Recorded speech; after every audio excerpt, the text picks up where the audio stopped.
خدا نے انسان کو ایک ایسی مخلوق کے طور پر پیدا کیا جس کے اندر بہت سی تمنائیں اور بہت سی لذتیں چھپی ہوئی ہیں۔ دنیا میں ان خواہشوں، ان لذتوں کا سامان بھی موجود ہے، مگر انسان جب ان کو پورا کرنا چاہتا ہے تو اس کو معلوم ہوتا ہے کہ وہ انہیں پورا نہیں کر سکتا۔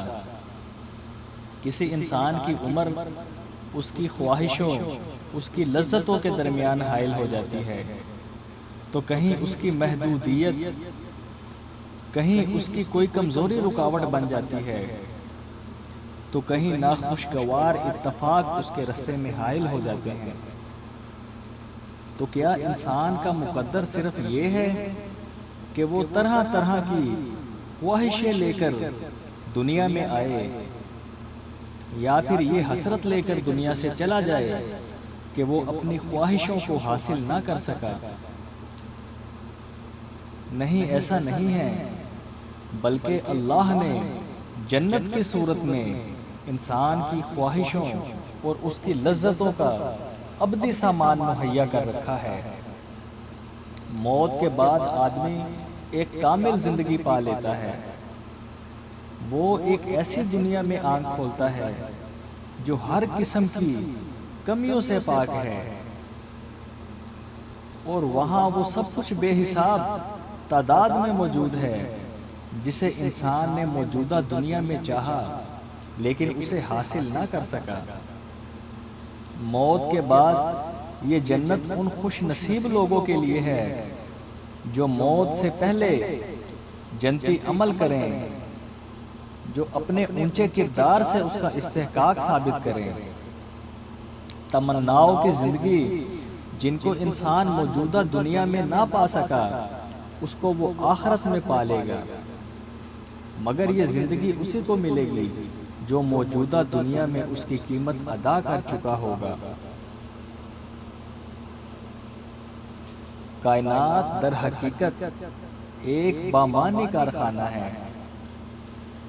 کائنات کسی ایسی چیز کو قبول نہیں کرتی جو اس کے مزاج کے خلاف ہو، جو اس کی تخلیقی سکین کے مطابق نہ ہو، مگر کائنات کے سب سے زیادہ قیمتی اور سرسبز حصے پر انسان ظلم اور فساد جاری کیے ہوئے ہے۔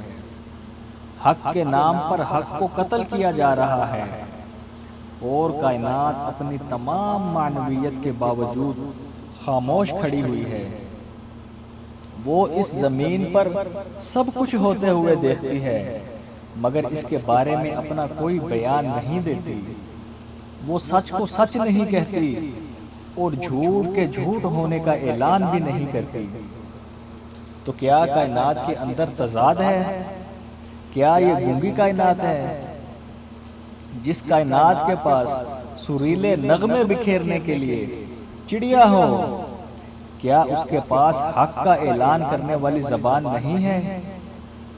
تو اس کا جواب یہ ہے کہ یقیناً ہے، مگر خدا نے اس کو قیامت تک خاموش رہنے کا حکم دے رکھا ہے۔ جیسے ہی سور پھونکا جائے گا، کائنات اپنی تمام زبانوں کی مہریں توڑ دے گی، اور اس وقت ساری کائنات ایک عظیم ریکارڈ بن جائے گی، اور وہ بطور گواہ کے طور پر پروردگار کو سب کچھ بتائے گی جو اسے حق اور عدل کے مطابق بتانا چاہیے۔ اس وقت لوگوں کو معلوم ہوگا کہ جس کائنات کے پاس رات کو دن بنانے کے لیے سورج موجود تھا، اس کائنات کے پاس یہ بھی انتظام تھا کہ تاریکی میں چھپے اعمال کو اجالے میں لا سکے۔ اس دن خدا کے سرکش بندے اپنی سرکشی کی سزا بھگتنے کے لیے جہنم کی آگ میں ڈال دیے جائیں گے، اور خدا کے نیک بندے اس کی رحمت کے سائے تلے داخل کیے جائیں گے۔ یہاں وہ آرام کی ابدی زندگی کا لطف اٹھائیں گے۔